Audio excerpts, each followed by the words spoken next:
Hallo, mein lieber Stier, und natürlich auch ein Hallo an alle anderen, die eingeschaltet haben.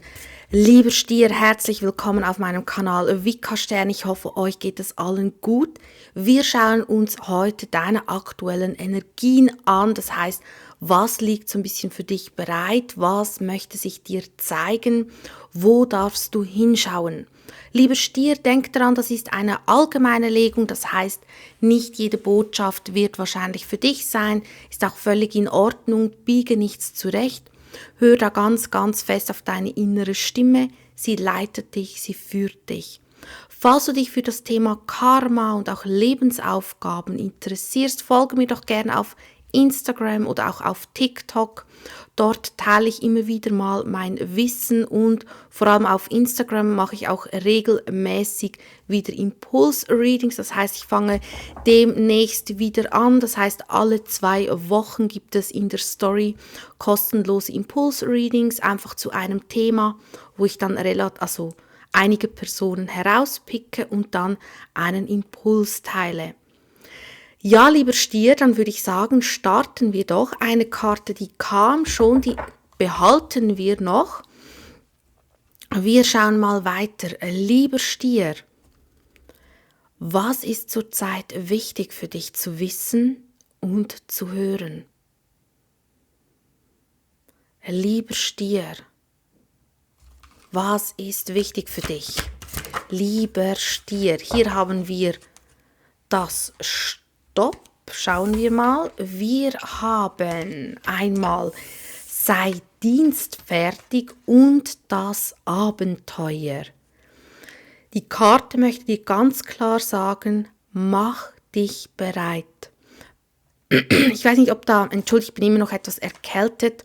Mach dich bereit. Es schaut fast so aus, als wolle entweder eine Entscheidung kommen oder wie etwas Neues möchte sich dir zeigen und es ist etwas Unbekanntes. Kann sein, dass das entweder eine neue Begegnung ist, falls du das Thema Liebe hast, oder es kann auch beruflich etwas Neues sein oder eine neue Idee, vielleicht sogar eine neue Richtung. Sollst dich einfach bereit machen. Vielleicht hat es sich dir schon gezeigt, aber noch nicht ganz vollständig, falls es um eine Idee geht oder um ein Vorhaben. Aber wenn es ein Vorhaben ist, ist es sehr, sehr neu. Also es ist noch nicht lange da, dieser Gedanke oder dieses Vorhaben, oder es kommt erst noch. Und es könnte plötzlich zügiger vorangehen, als du denkst. Schauen wir mal deine Hauptenergie. Lieber Stier, dein Hauptthema, was dich so ein bisschen begleitet, was ist wichtig für dich zu wissen? 4. Stäbe, es könnte auch um das Thema Immobilie gehen, falls es dein Thema ist. Falls es nicht um Immobilie geht natürlich, dann sehe ich hier Chance für den nächsten Schritt in einer Verbindung. Es kann auch sein, dass hier eine Verbindung kommt, die zu einer Beziehung führen kann. Weil 4. Stäbe deutet darauf hin, etwas bekommt wie einen festen Boden, nehme ich wahr. Etwas bekommt Form. Ja, entweder ist es an der Zeit für die nächste Ebene, beruflich gesehen, oder Liebe. Oder etwas wird wie gefestigt. Vielleicht auf etwas, kann auch etwas sein, worauf du gewartet hast. Ich sehe auch, dass hier eine Zeit lang so eine Unsicherheit war, ob du vielleicht einen Weg gehen möchtest oder eben nicht. Und hier nimmt wirklich etwas Form an. Schauen wir mal, es kann auch wirklich Thema Beziehung sein. 4. Stäbe, Stier. Die Welt. Oha. Vielleicht möchtest du ein Ferienhäuschen kaufen, im Ausland etwas erwerben. Falls das dein Wunsch ist, geh dem wirklich mal nach, weil du hast sehr gute Energien, dass sich dir was Wichtiges zeigen könnte. Falls es natürlich nicht dein Thema ist, ich weiß, dass nicht alle im Ausland das anstreben, etwas zu kaufen. Ich glaube, viele wünschen es sich, aber viele haben das nicht oder gehen das nicht an, weil es vielleicht nicht Prio 1 hat, natürlich. Ich sehe, dass sich wie eine Last löst. Eine Last geht wie zu Ende oder ein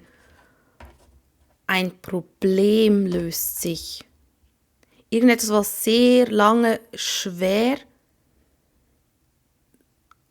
entweder auf deinen Schultern lag oder in der Magengrube gesessen hat, verschwindet jetzt, sehe ich. Etwas löst sich. Vertrauen, Klarheit, sehr gut. Falls du das Thema Selbstständigkeit hast oder vielleicht auch dein eigenes Unternehmen auszuweiten, sehe ich hier, dass vielleicht auch wichtige Verträge kommen oder mehr Klarheit, wo du genau weißt, wo ist deine Positionierung. Dann könnte es um das Thema Positionierung gehen, dass du dort vielleicht auch eine neue Positionierung findest oder jetzt endlich die richtige Positionierung, wo du dich sicher fühlst. Was ist das Hindernis? Das heißt, wo wirst du vielleicht oder in welchem Bereich fühlst du einen Widerstand? Wo ist die Herausforderung? 10 der Schwerter. 10 der Schwerter deutet immer darauf hin, dass sich ein Kreislauf schließt, dass etwas zu Ende geht, das gleich auch mit der Weltenergie. Aber 10 der Schwerter zeigt immer an, man hat Mühe damit. Sehr, sehr Mühe. Es tut einem vielleicht auch weh, weil man vielleicht sehr lange in etwas investiert hat. Aber, lieber Stier, hab keine Angst, weil du wirst belohnt. Hier 4 Stäbe. Diese neue Energie, es ist wie ein neuer Wind, der in dein Leben kommt.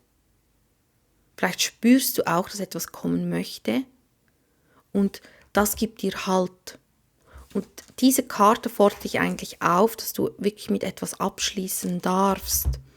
Schauen wir mal, warum 10 der Schwerter, Stier. Ja, es geht um, ich nehme auch Akzeptanz wahr.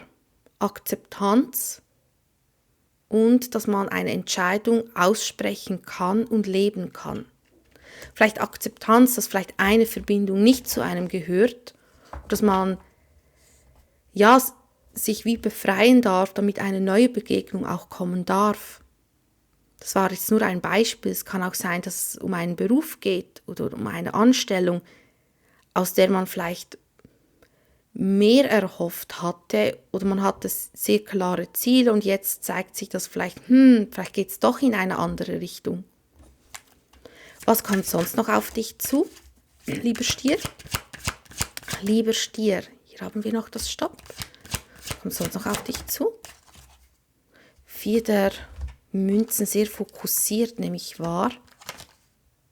Ja, ich sehe, dass da was Wunderbares kommt, aber gleichzeitig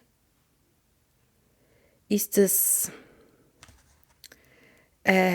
schmerzt es, weil etwas Altes oder irgendetwas wird bestätigt, was nicht klappt. Und obwohl da der Schmerz ist, ist gleichzeitig eine Art Befreiung da, wenn du dich dem hingibst. Das ist wie, ich weiß gar nicht, wie ich dir das erklären soll, das fühlt sich an wie so ein bisschen die Energie von Glück im Unglück. Also du hast das Gefühl, da ist das Unglück, aber gleichzeitig kommt das Glück. Weil 9 der Kelche zeigt an, dass sich dir was zeigt, also es kann ein neuer Wunsch sein oder ein neues Vorhaben. Ich habe wirklich das Gefühl, es ist etwas Neues. Ein neues Vorhaben. Oder ein neues Ziel. Aber das heißt auch gleichzeitig, dass du das alles alte Ziel oder das alte Vorhaben gehen lassen musst. Und es kann sein, dass du so eine Art Achterbahn fühlst. Einmal bist du top motiviert, diese 9 der Kelche anzugehen, weil du es fühlst. Und dann plötzlich kommt dieser Fall, wo du vielleicht in eine Art Melancholie verfällst und denkst, ach, soll ich es doch noch probieren, soll ich doch noch warten? Vielleicht klappt es doch noch. So ein bisschen so. Aber das ist interessant. Bube der Schwerter, schauen wir gleich mal rein. Warum 9 der Kelche, Stier?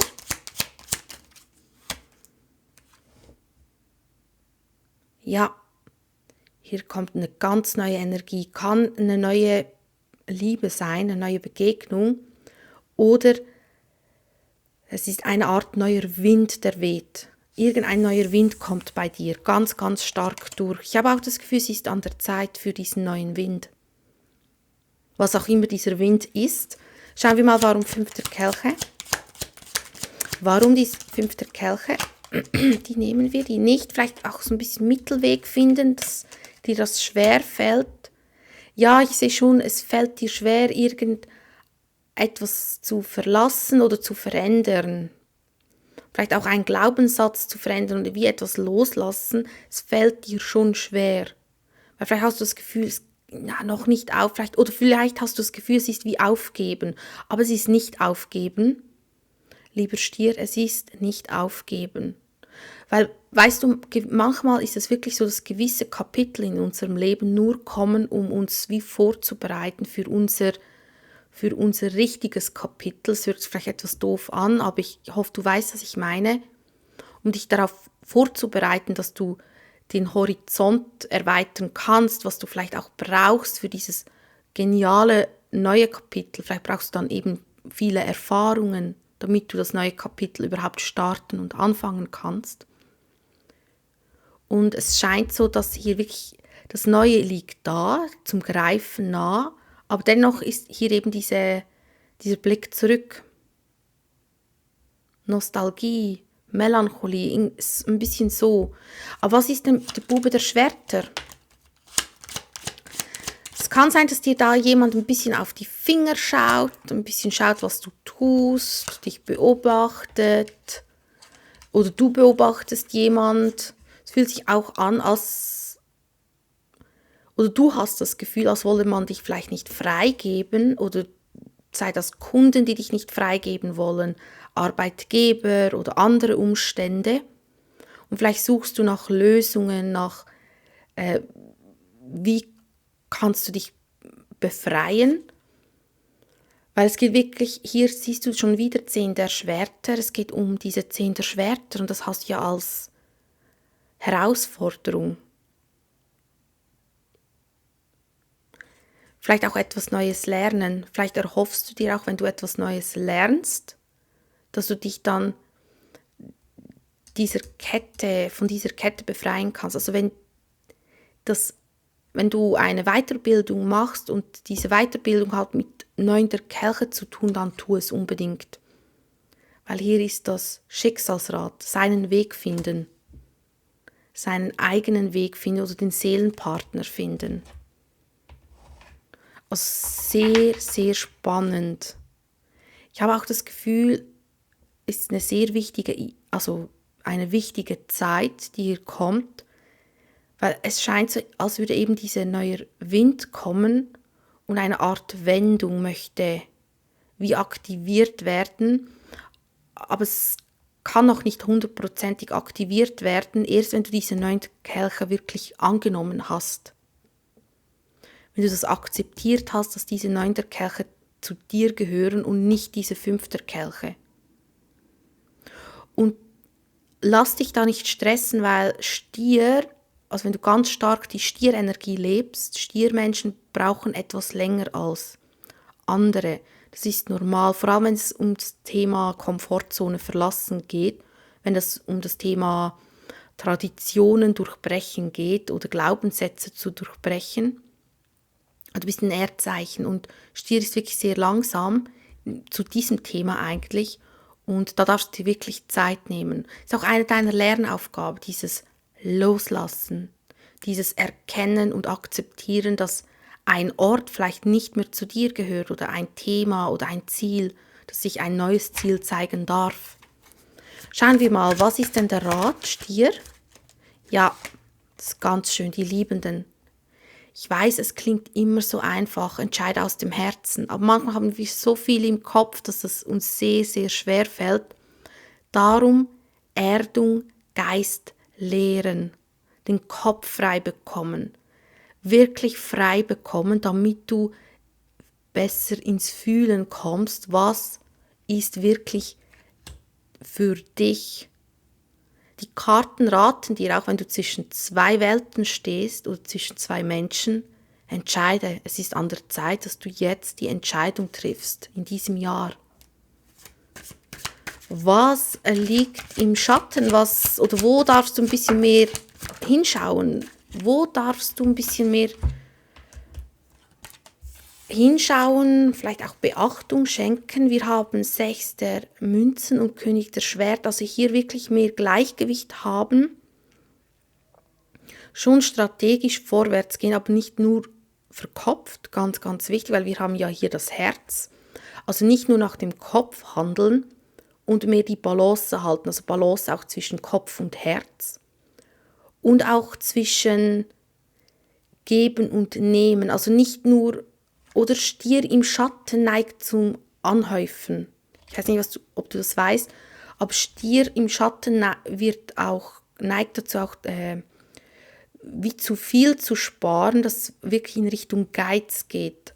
Also wirklich häufen, also die können auch nicht wegschmeißen, im Schatten gelebt, ganz, ganz wichtig. Also wenn du merkst, du kannst nichts wegschmeißen, wenn du merkst, du hast immer ein schlechtes Gewissen, wenn du dir etwas kaufst, obwohl, wenn du ganz ehrlich bist, genug Geld auf dem Konto hast, oder wenn du immer nur denkst, sparen, sparen, sparen, sparen, ich brauche Geld, oder so ein bisschen auch materielle Dinge anhäufst, dann ist das eher ein Schattenthema von Stier. Weil ein Lichtthema von Stier, der ist in der Balance, der genießt das Leben, also der gibt auch Geld aus, um gut essen zu gehen, aber er kennt auch, wenn es an der Zeit ist, Geld zu sparen. Also dann ist der Stier extrem in der Balance.